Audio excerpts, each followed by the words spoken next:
ও তো মেলা তো ছিল এসে কিরা তার দমকে কাটিয়ে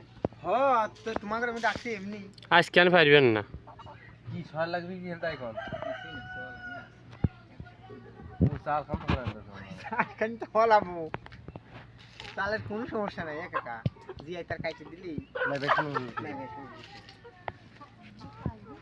ও বেটা সব সিঁড়ি ভাঙতে মেরে দিলা তুমি আজকে না সেটি বানি ফেসবুকে দিয়ে দেবো এটা এটা কথা আমি তোর লাগাইনি দেখাতে বলি না কাকা বয়স কমপ্লিট করে হয় তারপর আমার ফোনে মারবেন আমি ছাড়বো না আচ্ছা সবাই কি দাও জুতো দাও ভাই কি করেন